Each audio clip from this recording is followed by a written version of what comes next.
कार्यकर्त्यांशी सुसंवाद व्हावा, मतदारसंघ कसा आहे, किती आहे, 6 विधानसभेचा हा लोकसभेचा मतदारसंघ, 2 लोकांनी बैमानी केली, अशा वेळी अटीतटीची वेळ, पुन्हा संघर्ष, पुन्हा कार्यकर्त्यांकडे चला, पुन्हा गावागावात चला, मतदारांकडे चला, आपला प्रभाव पुन्हा विचारांचा आदानप्रदान करून मांडण्याची व्यवस्था निर्माण व्हावी, म्हणून आदरणीय भास्कर जाधव साहेब या ठिकाणी आपल्या भेटीसाठी आलेत. ते आपलं मार्गदर्शन करतील, आपले विचार ठेवतील, सुसंवाद साधतील, संवाद साधतील. या व्यासपीठावर आपल्या विदर्भाचे समन्वयक आदरणीय वाघसाहेब आहेत, बाळाभाऊ राऊत आहेत, विशाल बरबटे आहेत, या भागातील जिल्हा प्रमुख देवेंद्र गोडबोले आहेत. या व्यासपीठावरचं सगळं अतिथी देवो भव, सगळी पाहुणे मंडळी, युवा सेनेचे सहकारी आहेत आमचे हर्षल काकडे, बाकीचे त्यांचे सहकारी आहेत, महिला गडी आहेत. बांधवांनो, शिवसेनेचा कार्यक्रम म्हटला की एक वेगळा जोश, शिवसैनिकांचं मार्गदर्शन म्हटलं की त्यापेक्षा अधिक जास्त जोश. कार्यक्रमाला शुभारंभ झाला, वैचारिक आदानप्रदान झालं, माझ्या सहकाऱ्यांनी विचार ठेवले, संघर्ष कसा असतो ते त्यांनी सांगितलं, काल कुठे होतो, आज कुठे चाललो आहे, उद्या कुठे जाणार आहोत, हे सगळं मार्गदर्शन झालं. पण मी साहेब 1985 साली शिवसेनेचा सैनिक झालो आणि माझा आता शिवसेनेचा प्रवास झाला 39 वर्षाचा. या 39 वर्षामध्ये गावात कुठेही शिवसेना नव्हती. त्यावेळेला आम्ही जात होतो, शिवसेना म्हटलं की गुंड्यांची शिवसेना, शिवसेनेला प्रवेश नाही. शाखा उघडली की 3-3 तास आम्हाला पोलीस स्टेशनमध्ये डिटेन करून बसवलं जात होतं. तो दिवस आठवा. आज मला फार बरं वाटलं साहेब, मी ज्या लोकांना, जुन्या लोकांना आपल्या आदेशाप्रमाणे फोन केला, त्यावेळी संघर्षामध्ये खांद्याला खांदा लावून काम करणारी अनेक माणसं मी आज बघितल्याने मला आनंद झाला की संघर्ष काय असतो हे श्रीपाद भालेरावांना विचारा, कोठीराम चकोलेंना विचारा की 20 वर्ष या भागातून शिवसेनेचा आमदार निवडून येतो. 20 वर्ष, 4 टर्म. पहिल्यांदा आला की नाही मला तिकीट पाहिजे, मी वकिली करतो. अशोक गुजर साहेब त्यावेळेला खासदार होते, खासदारीची निवडणूक लढले, त्यांच्याबरोबर ते आले होते. आपण संधी दिली, निवडून आलेत. असं वाटलं की चला आता शिवसेनेचा पहिला आमदार झाला, एकाचे 2 होतील, 2चे 4 होतील, आम्ही पुढे जाऊ, रणकंदन करू, आचारा विचाराचा ना हिंदुत्वाचं बीजारोपण करू, हा रोपटं जे लावलं आहे ते वटवृक्ष होईल, या आशेनं आम्ही सगळे लोक कामाला लागलो होतो. संघर्ष अनेक घेतलेत, आंदोलनं बिंदोलनं काही त्याच्यावर चर्चा करण्याची गरज नाही. 400-400, 500-500 केसेस आहेत, आम्ही लढतो. आता हैराण झालो आम्ही सुद्धा लढून. आणि अशातच किती वेळा खासदार शिवसेनेचे निवडून आलेत. मी सुद्धा पोटनिवडणुकीमध्ये निवडून आलो. काही दिवसाचा खासदार मीही होतो. मी साहेब 4 वेळा या जिल्ह्याचा जिल्हा प्रमुख होतो, 1 वेळा नव्हे 4 वेळा. आणि म्हणून प्रामुख्याने सांगतो, शिवसेनेला कोणी हिणवण्याची गरज नाही, शिवसेना कशी चालली आहे हे सांगण्याची गरज नाही. शिवसैनिक जो आहे तो आचारा विचाराने एवढा परिपक्व आहे या भागामध्ये, तरी कमीत कमी रामटेक म्हटलं की शिवसेनेचा बालेकिल्ला. अशी जयस्वाल वगैरे काय चिल्लर गोष्ट आहे ते. असे अनेक बनवूत, अनेक निवडून आणूत, कालही आणलेत, उद्याही आणू, परवाही आणू. शिवसेनेचा हे घोडदौड कोणी मित्रांनो थांबवू शकत नाही. शिवसेनेला जायचं खऱ्या अर्थानं शेतकऱ्यांच्या आताच्या झालेल्या सगळ्या नुकसानीमध्ये, दुखासुखामध्ये त्याच्या अश्रू पुसायचे आहेत. त्याच्या हृदयावर पुन्हा शिवसेनेचं कार्य खऱ्या अर्थानं अधिपत्य म्हणून निर्माण करायचं आहे. जा त्याच्या दुःखामध्ये, जा त्याच्या सुखामध्ये, तर नेहमी आपण जात असतो. परंतु आज शेतकरी हतबल झाला आहे. आपला शेतकऱ्याचा भाग आहे, आपला धान्याचा भाग आहे, कापसाचा आहे, सोयाबीनचा आहे, गव्हाचा आहे. हातात पीक पाणी नाही. सरकारने मागच्या वेळेला घोषणा केली होती, ती मदत सुद्धा अर्ध्या अधिक 55% शेतकऱ्यांच्या घरी पोहोचलेली नाहीये. अत्यंत जबाबदारीने आकडा सांगतो. आणि म्हणून मित्रांनो, एकेकाळी किती जिल्हा परिषद सदस्य होते, किती पंचायत समित्या आपल्याकडे होत्या, आज आपण फार मागे आलेलो आहेत. आणि म्हणून मी प्रामुख्याने सांगतो, इथे आमदार 4 वेळा निवडून आले. काय शिवसेना नव्हती? काय शाखा नव्हत्या? बांधणी नव्हती? आणि म्हणून खऱ्या अर्थानं या भागामध्ये शेतकऱ्यावर सातत्यानं आमदार राहून सुद्धा आपण पाहिजे तेवढं शेतकऱ्याच्या घरापर्यंत जाऊ शकलो नाही. हे मोठ्या मनाने मान्य करावंच लागेल. आणि तेच कार्य मित्रांनो आपल्याला पुढे घेऊन जायचं आहे, आणि हेच कार्य आपल्याला पुढे घेऊन जाणार आहे. मी प्रामुख्याने सांगेन, महागाईने लोक होरपळून गेलेले आहेत. हतबल झालेले आहेत लोक. कसं जगावं? ताटातून डाळ निघून गेली, एक वेळची भाजी निघून गेली, एक वेळची पोळी निघून गेली.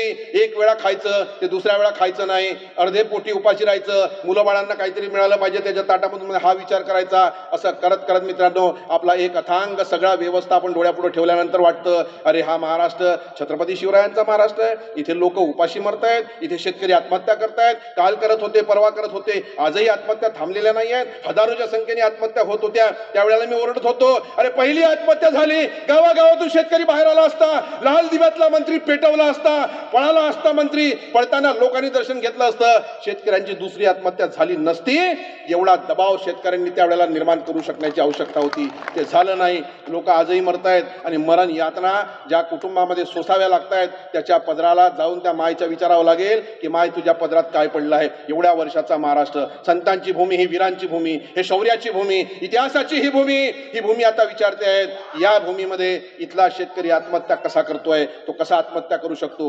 हे छत्रपती शिवरायांचं राज्य आहे, हे आहेत बाळासाहेबांची भूमी. आणि म्हणून मित्रांनो खऱ्या अर्थानं उठावाचं आकंदन करावं लागेल, उठाव करावं लागेल, चळवळी निर्माण करावे लागतील. शिवसेना मुळातच हे नाव आंदोलन आहे, याद राखा, आंदोलन. शिवसेना अगरबत्ती छाप शिवसेना लोकांना अपेक्षित नाही. लोकांच्या दारादारात लावून लोकांना जाऊन सांगावं लागेल की आम्ही उठलो आहात, तुम्हाला उठावं लागेल, तुमचं नेतृत्व आम्ही करतो आहोत. ते महागाईचे विषय असू देत, शेतीच्या आत्महत्येचे विषय असू देत, लुटमारीचे विषय असू देत, कायदा सुव्यवस्था विषय असू देत, प्रदूषणाचा विषय असू देत, विषय कुठलाही असू देत, माझी शिवसेना हे घरादारात गावागावात नेतृत्व करताना दिसली पाहिजे. म्हणून साहेबांनी मगाशी काटोलमध्ये मार्गदर्शन केलं की माझा शाखा प्रमुख हा मजबूतीने उभा झाला पाहिजे. तोंड पाहून पद वाटण्याची गरज नाही. काही गावात नसले तरी चालतील, परंतु जिथे आहे माझा शिवसैनिक त्या ठिकाणी शिवसेनेचा भगव्याचा प्रभाव हा निश्चितच निर्माण होण्याची आवश्यकता आहे. आम्ही प्रत्येक निवडणुकीत जातो, गावागावात शिवसेनेला मान सन्मान मिळतो. लोक बसवतायत, म्हातारे 80-80 वर्षाचे लोक येऊन सांगतायत की तुम्ही शिवसैनिक. आम्ही सुद्धा शिवसैनिक होतो एकेकाळी. लोक सांगतायत किती वर्षाचा म्हातारा, 80 वर्षाचा म्हातारी. अरे सगळं आम्ही बघितल्यानंतर आम्हाला एक कळते, तुम्ही रस्ते दिले, नाल्या दिले, तुम्ही केलं काय? सगळे घोटाळे आता लोकांसमोर येत आहेत. मित्रांनो खऱ्या अर्थानं तुम्हाला सांगावं लागेल या महाराष्ट्राने काय कोरोना विसरलाय? अरे आपलं काम तुम्हाला सांगावं लागेल, आपल्या पक्षप्रमुखाचं कर्तृत्व सांगावं लागेल. तत्कालीन मुख्यमंत्री पक्षप्रमुख आदरणीय उद्धवसाहेब ठाकरेंनी जीवाचं रान करून बाजी मारली होती आणि खऱ्या अर्थानं असा कोरोना पळवला या महाराष्ट्रातून की सुप्रीम कोर्टाने आणि कोर्टाने सुद्धा इतर राज्यांनी सुद्धा सांगितलं होतं की कोरोनाचे 2 हात करायचे असेल तर महाराष्ट्राचं उद्धवसाहेब ठाकरेंचं पॅटर्न राबवा. सांगावं लागेल तुम्हाला, आठवणी द्याव्या लागतील. 2-2, 4-4 हजाराच्या बेडचे हॉस्पिटल त्यावेळेला उभे झालेत आणि छातीचा कोट केला स्वतः आजारी असताना सुद्धा ते कर्तव्य म्हणून बजावत असताना आताच्या भडवीचे सगळे विरोधी पक्ष सांगतायत, ओरडतायत काय 2.5 वर्ष कुठे होते आहेत? अबे तुम्ही जो जिवंत आहेत ना ते माझ्या पक्षप्रमुखाचं कर्तृत्व आहे म्हणून तुम्ही जिवंत आहेत. तुम्ही सुद्धा दिसले नसते. आम्ही आज जे बैठकीला बसलो आहोत आमचं सौभाग्य आहे की कोरोनामधून आम्ही वाचलो आणि आज तुमच्या समोर येऊन उभे आहोत. आणि म्हणून मित्रांनो हतबल झालेल्या समाजाचं नेतृत्व म्हणून करत असताना द्रष्टा म्हणून लोकांना पाहिजे. तो द्रष्टा माझी शिवसेना व्हावी, तो द्रष्टा माझा शाखा प्रमुख व्हावा, तो द्रष्टा माझा पदाधिकारी व्हावा. तुम्हाला जावं लागेल. चळवळी उभ्या केल्या जातात पण चळवळीसाठी राबावं लागतं, चळवळीसाठी श्रम करावे लागतात. म्हणून मी कोणाशी तुलना करणार नाही. मी एकच सांगेल, ही माझी शिवसेना अनेकांना मातीमूल करून गेली. इंदे शिंदे काय कोणी असू देत, येणारे येतील, जाणारे जातील. जे गेले ते भडवीचे सगळे कावळे आणि जे आहेत ते सगळे तुमचे माझे मावळे. आणि म्हणून लढण्यासाठी सज्ज व्हा हा संदेश मित्रांनो मी तुम्हाला देतो आहे. भाषणाचा क्रम जास्त झाला असं मला वाटतं दादासाहेब. आणि म्हणून मी या ठिकाणी एकच सांगेल की माझी शिवसेना घरादारात आहे, गावागावात आहे. जवळपास एवढ्या वर्षाचा प्रवास आपण करत असताना कुठलंही गाव शिवसेनेशिवाय नाही आहे. जे गेले आमदार आणि खासदार त्या दोघांचा बदला घेणारा येणारा काळ आहे 2024च्या निवडणुका.